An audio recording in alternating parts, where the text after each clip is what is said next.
à la fin des deux années, quelque part donc de Yosef, Paro Cholem. C'est le sens simple, il a fait les rêves. On avait expliqué la différence entre les rêves de Paro, rappelez-vous, on a parlé de ça, entre les rêves de Paro et les rêves de Yosef.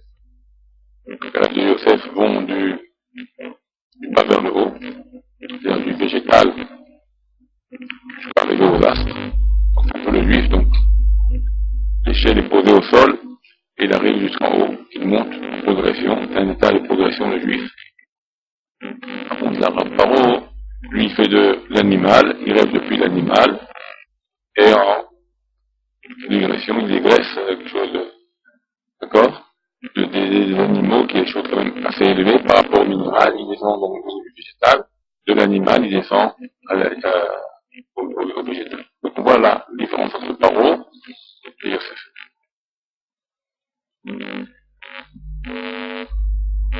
Maintenant, pourquoi c'est comme ça? Parce que c'est les forces du mal. Les forces du mal nous font descendre le divin et nous faire croire que c'est le naturel. C'est-à-dire que les forces du mal, j'ai du mal à parler, hein, j'ai un problème dans la bouche. J'ai des actes, là, quelque chose de bien, donc, excusez ma... C'est plus chaud, quoi, mais là, pas trop bouger la langue, quoi. C'est pas rire, parce que alors là,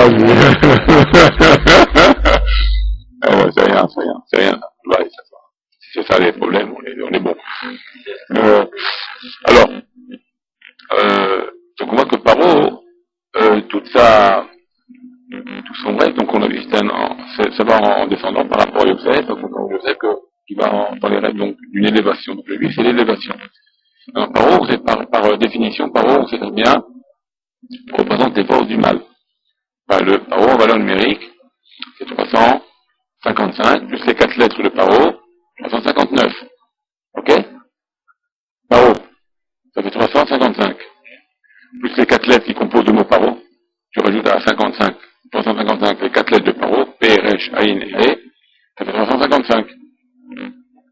159, pardon. Ça fait la valeur numérique de Satan.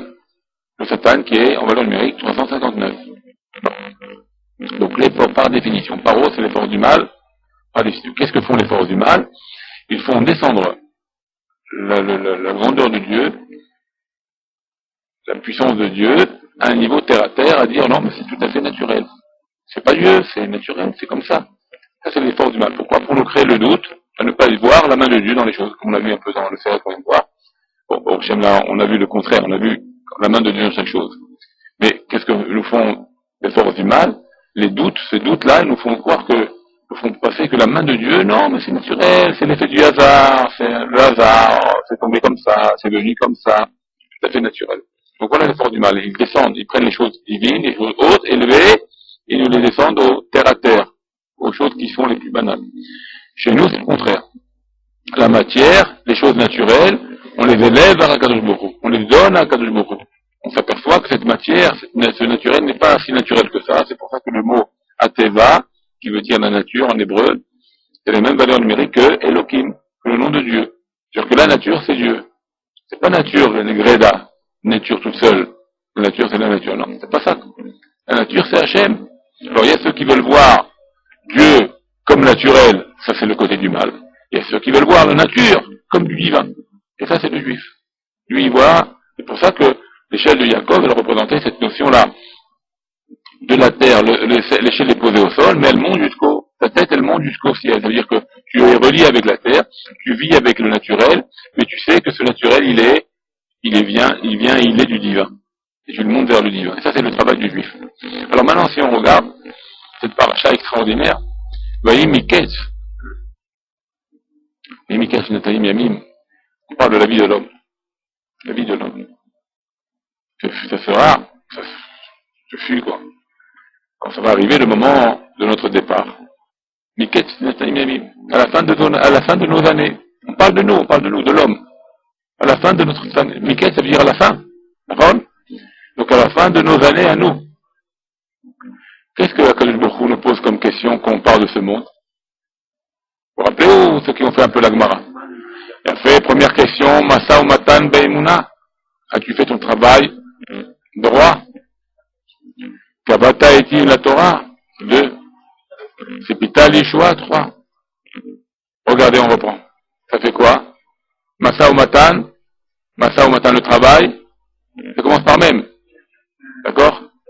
Kabata est-il la Torah par Kouf? C'est Pital Yeshua, Tzadik. Ça fait quoi? Ça fait Miketz. Donc à la fin de notre vie, on nous posera ces 3 questions qui sont la Miketz. Qui sont le Miketz. D'accord?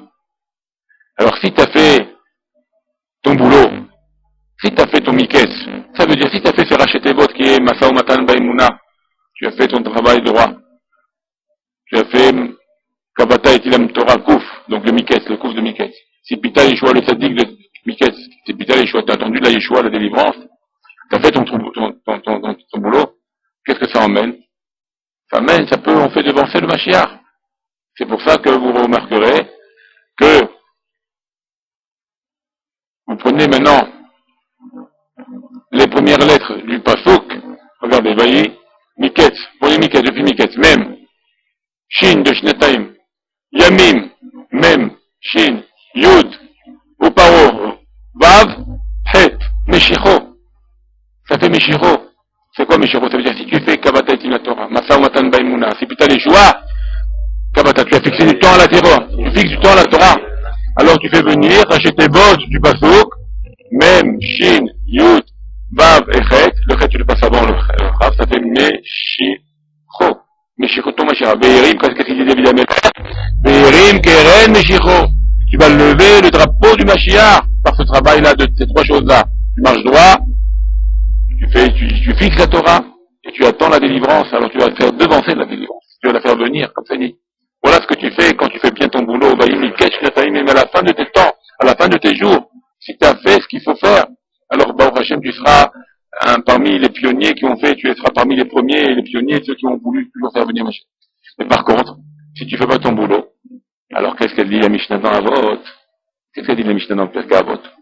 Les shulchanot, melo, kitsoa, et tes tables sont remplies d'excréments. Melo même, qui de vomi, kouf, soa, tzaddik, d'excréments. C'est le contraire, ça fait quel mot aussi, on obtient Miketz. Ça veut dire qu'à la fin de ta vie, tu as 2 options.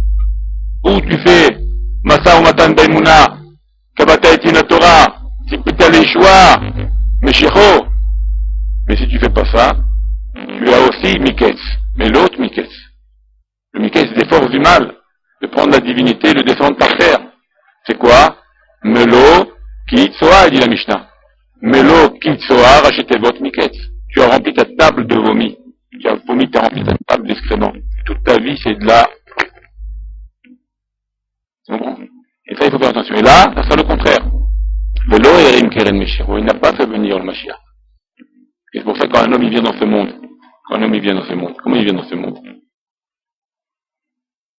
Il croit qu'il a le monde dans ses mains. Et quand il part, lâche. C'est ce qu'a dit la Torah. Qu'est-ce qu'il faisait le Kohen? Le Kohen, il faisait le Kometz. C'est quoi Kometz? Quelle lettre c'est Kometz? Kamatz. Kamatz, c'est Miketz. Il veut tout dans tes mains. Tu veux tout Miketz, tu veux tout prendre. Tu veux prendre ce monde et croire que le monde il est à toi. Tu veux pas reconnaître la main de Dieu. Tu veux pas voir que c'est Hachem.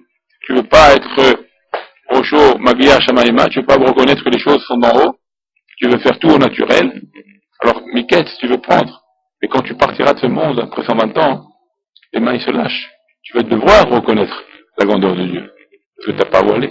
Tu veux pas, c'est pour ça qu'il faut faire tchouva. Il faut s'améliorer, il faut faire tchouva. Pas attendre. Ça, c'est ce qu'on apprend de ces premiers mots déjà. De ces premiers mots de la paracha. C'est pour ça que c'est important de voir toujours regarder le Borou dans ce qu'on fait, dans le naturel. Même si ça a l'air naturel et croire qu'elle fait du hasard, il n'y a pas de fait du hasard. Tout est à Kadosh Borou. Tout est la parole d'Hachem. Tout est la main de Hachem dans ce qu'on vit, dans ce qu'on fait. C'est pour ça qu'il n'y a pas besoin de prendre la tête, comme on dit, de se quereller, ou se disputer, ou se mettre en colère. Quand ça vient le moment, c'est bon le moment, c'est pas besoin des fois on veut devancer le temps. Comme une fois ça arrive, on veut devancer plus vite. C'est pas toujours la bonne solution que ça aille plus vite. Parce que des fois quand tu vas plus vite, c'est pas prêt pour toi. Tu vas pas apprécier apprécier la chose. Des fois non plus quand ça vient trop long, quand tu laisses retraîner, quand la chose elle te vient à toi, elle est prête pour toi, et toi tu repousses, fais gaffe. Sauf quand tu vas en avoir besoin, tu vas plus la trouver. C'est pour ça que quand Akadosh Baruch Hu, il te propose la chose elle devient, elle se passe devant toi. Avec un petit effort que tu as fourni, parce qu'il faut faire l'effort. La petite shtadlout, il faut faire un effort de base. Mais après, laisse courir la chose. Et quand la chose elle se présente, tu la prends pour toi. N'attends pas. Si tu attends trop, la chose elle peut être complètement repoussée de toi. Mais non plus ne la devance pas. Ne fais pas venir plus tôt les choses.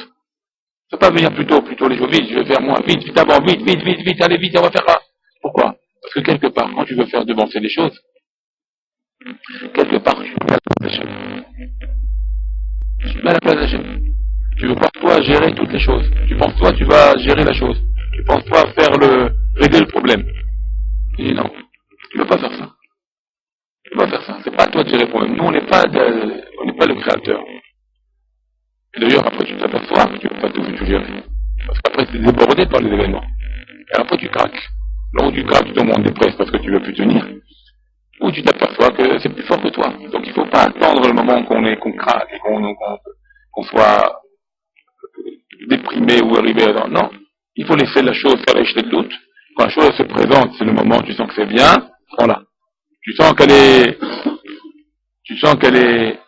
c'est pas prêt, tu veux la devancer, ne fais pas d'effort. Ne cherche pas à la voir. Ne fais pas d'effort. Laisse quand ça mûrit. Donc il faut faire attention à ces choses-là. Des fois, on ne fait pas suffisamment attention à tout ça. Et aussi, on voit, comme j'ai marqué ici les Rachetevot, il y a pas mal d'allusions aussi sur Hanouka que j'ai vu. Alors, on avait parlé déjà pas mal d'allusions la semaine dernière sur Hanouka. Et aussi, on voit pas mal d'allusions sur Hanouka, rien que dans les Rachetevot. Vayehi sans le Vav, parce que le Vav de Vayehi, c'est l'article. Donc le 25, Yehi, Yud, Yud, He, ça fait 25. Donc le 25 qui se lève, même Mi qui se lève, Kouf, Kamou, Sarim, nos ennemis. Ensuite, là il nous parle de l'allumage de nos bougies. Small, Shnataim, Small, Nun, Ner, Tadlik, Yemin, Mezouza. Vous voyez? Ensuite, Yamim, Shimana Mibria, Imana Miesped, qui s'empêche de pleurer, qui s'empêche de faire de l'espedim. On ne fait pas d'oraison funèbre quand il y a un mort, pendant Hanouka. Donc Imana Mibria, Esped c'est de faire des paroles pour le mort. On ne fait pas Hanouka. Quand il y a un décès, s'il y a un décès à Hanouka, Shalom, on parle pas, on l'enterre directement. Non, il n'y a pas de néo, voilà. Ou paro, c'est ou pirchou, rabbotenu, alem shalom. D'accord? Ils ont expliqué nos sages de mémoire bénie. Ou paro, cholem, prête, 8, les lots madlikim. On allume pendant 8 nuits des bougies. D'accord? Veine, et voici, d'accord? Vetset, akohavim, nadlik, Hanouka, Veine, omed, ad, meniyat, drachim, jusqu'à qu'il n'y a plus de pieds dans les chemins. C'est-à-dire qu'il n'y a plus personne dans la route. C'est-à-dire que tout le temps de la nuit, c'est quand il y a tu arrêteras d'allumer quelque part. Achever et Réméon, Achimana, derachim. D'accord? C'est-à-dire que même ça, on voit que les psukim sont... Alors, on peut prendre tout le bassou comme ça, on peut faire des allusions de Hanouka.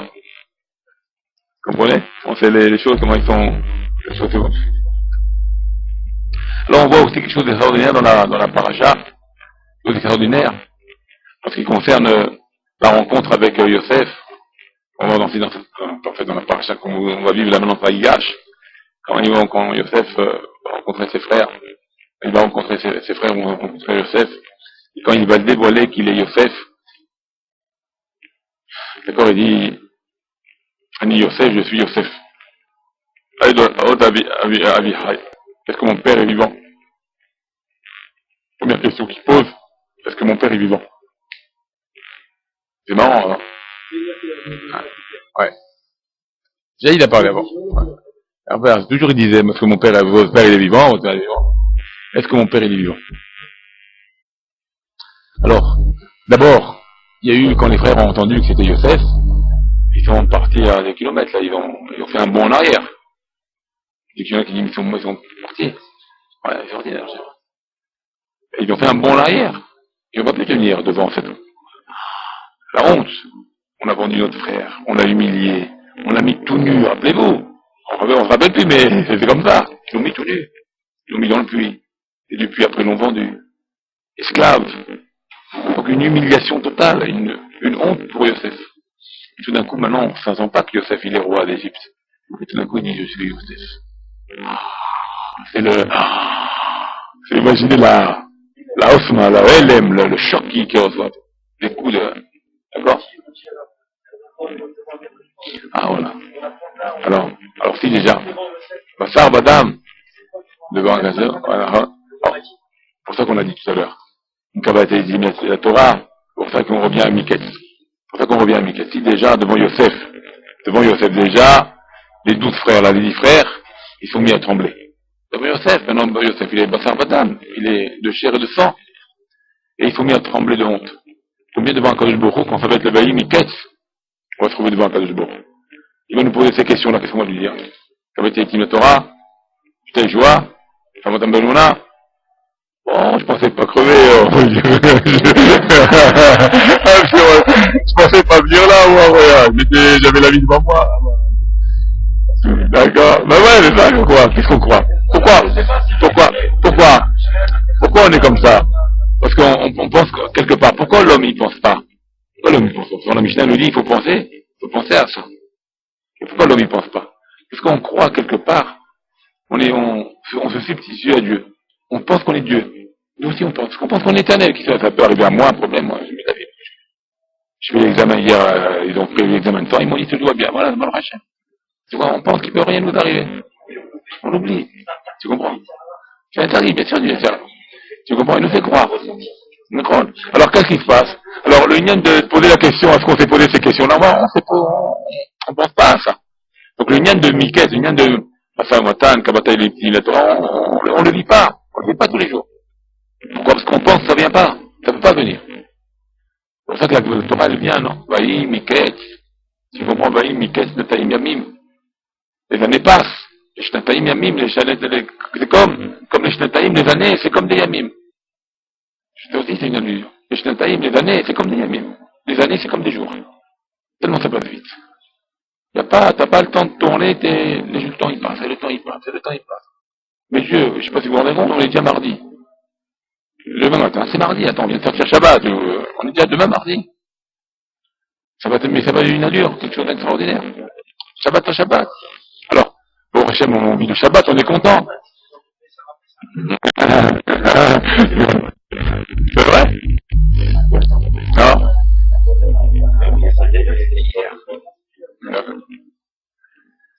Tu comprends?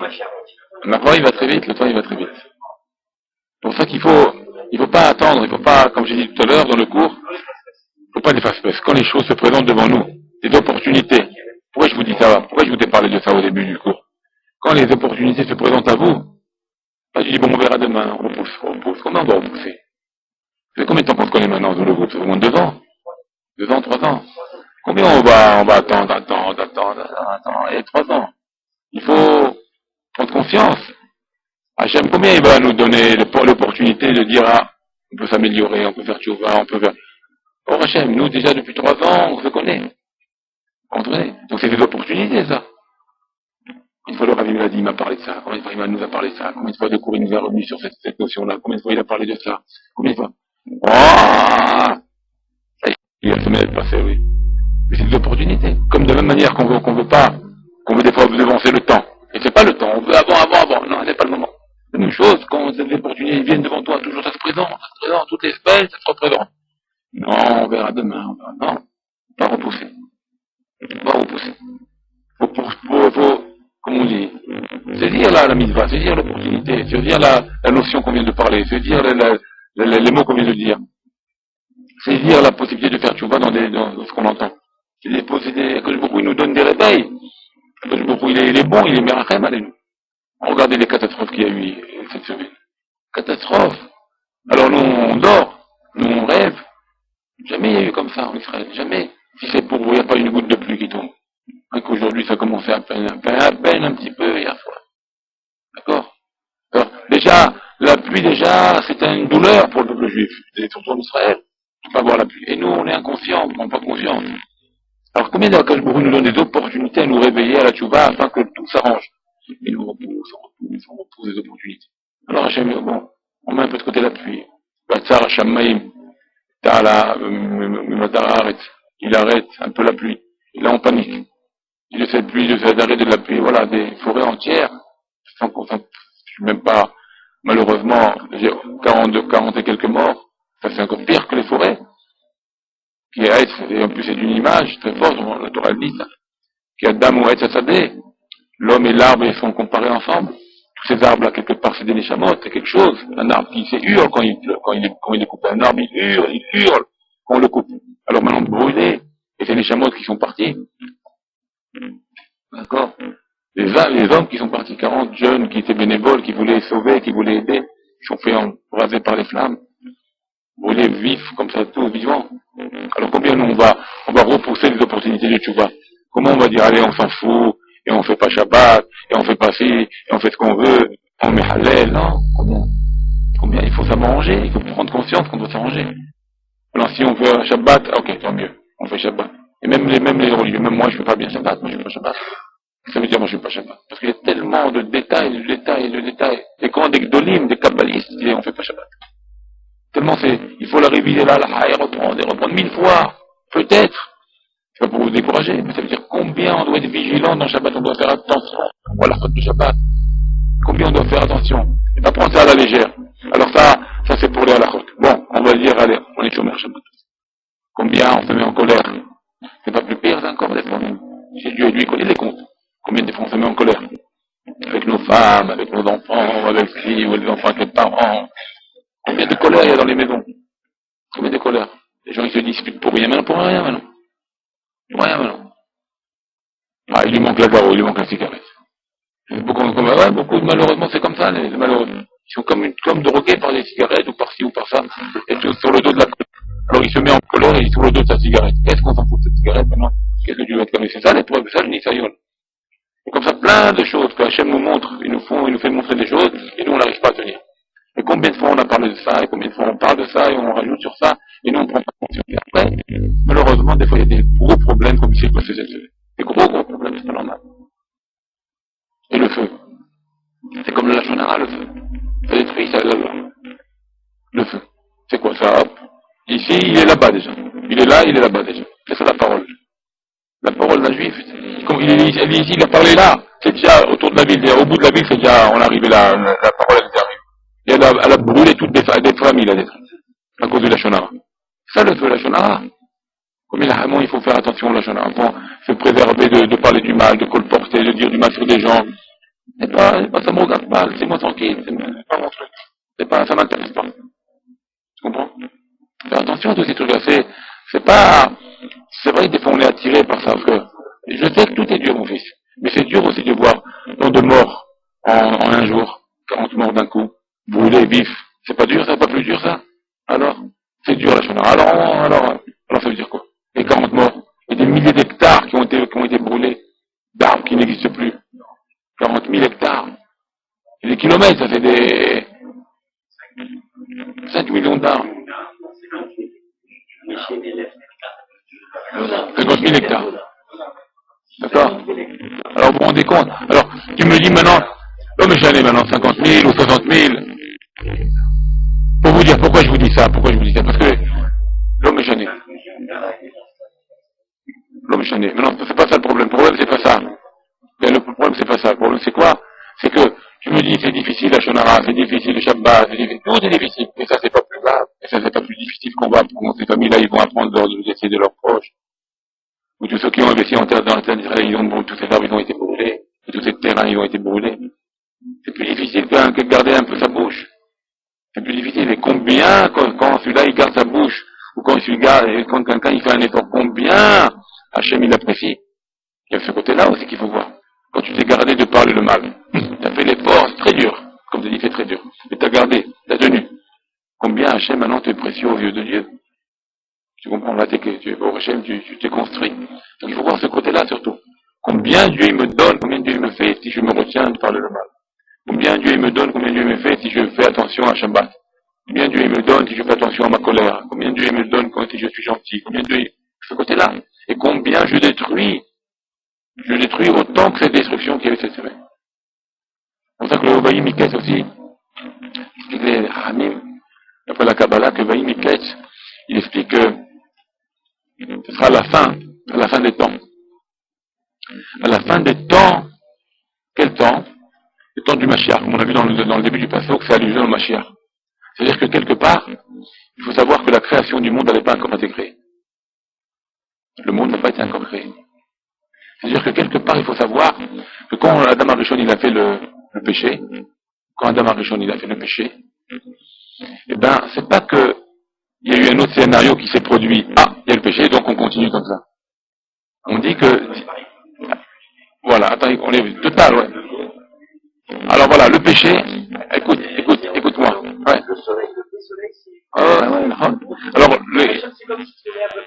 ouais, bidou. Là, pour l'instant, on est dans l'obscurité. Donc, ça va être à la fin de cette obscurité. On va voir la lumière. On va voir. Mais qu'est-ce que ça veut dire que le monde n'a pas été créé? J'explique, hein. Le monde, il n'a pas été créé, il a été créé, mais j'explique la notion qui s'explique là-bas, que je vais expliquer. C'est-à-dire que, c'est pas, il y avait au début, Dieu, il a créé Adam Arishon. Il y avait un scénario qui devait se produire, qui était avant le péché.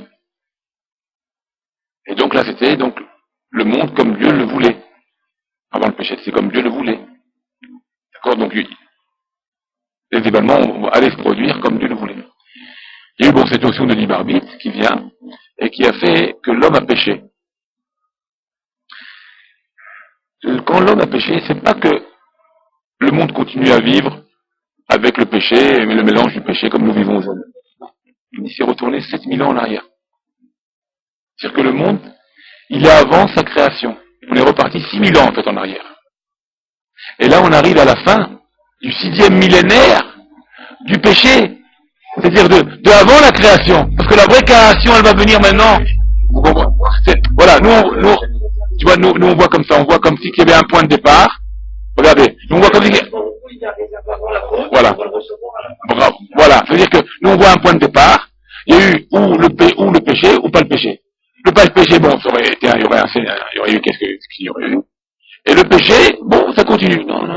Il y a eu le péché 6000 ans derrière. Hein? Non, mais je parle pas concret. C'est comme ça, spirituel, c'est une image.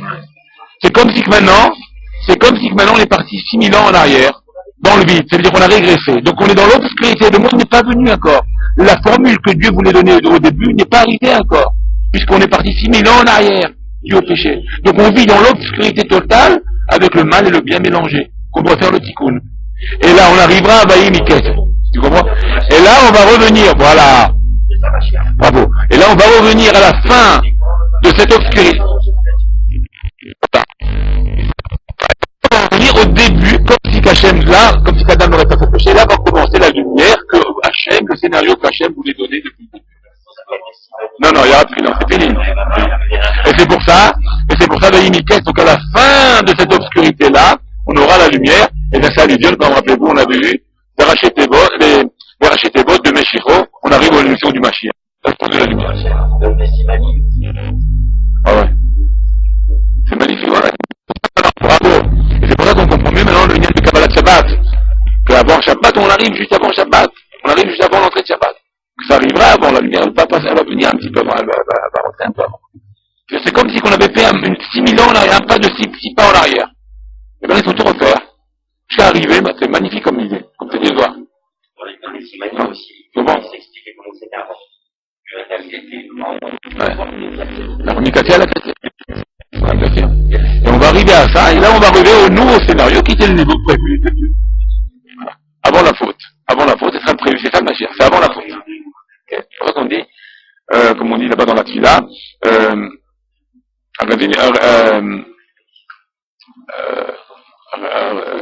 la Tfila qu'on nous disons,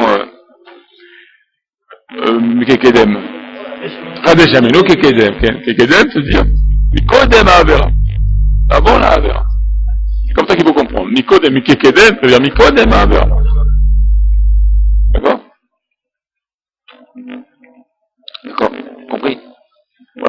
explique comme ça.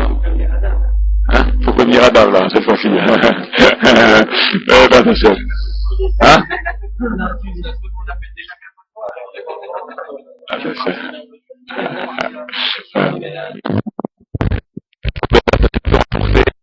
Prendre l'opportunité, les prendre pour nous, Bédrat Hachem, tout ce qui nous arrive en bien, être content de ça, être joyeux ça. Quand on reçoit des problèmes, malheureusement, comme on a eu cette semaine, réfléchir pourquoi il y a ça. C'est vrai que la Gemara dit que quand un Kadosh Baruch Hu, il donne des sanctions aux nations, il donne des... C'est pour nous réveiller à nous, pour qu'on comprenne. Alors si déjà, alors là, c'est encore plus grave. Si maintenant, il donne des sanctions aux nations, c'est pour nous réveiller. Alors si ça arrive chez nous, maintenant, dans notre terre, arrive chez nous, une chose pareille, combien, Kol Shekel, Kalva Romer, on doit se réveiller doublement. Doublement, on doit se réveiller. Quand c'est loin, on doit avoir peur. Alors quand c'est proche, quand ça arrive sur notre terre, une chose pareille, combien on doit se réveiller à la Tchouva? On va dire, bon, j'arrête mes conneries, j'arrête mes bêtises, ça suffit maintenant, on arrête tout ça. Vous comprenez? Faire attention à tout ça, les enfants.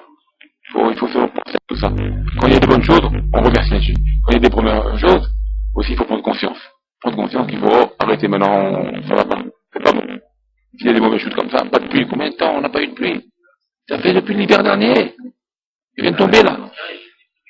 Mais alors? On est tous dans le coup, bien sûr, alors. Il n'y a pas parce que c'est les non-religieux. Quels non-religieux et nous les religieux aussi? On fait pas bien. On fait pas bien tout. Tout le monde est concerné. Il n'y a pas ici... tout le monde est concerné. À Révim Zeladé, on a Révim Zeladé, on est à Révim. On est garant l'un de l'autre, on est tous concernés. Vous comprenez?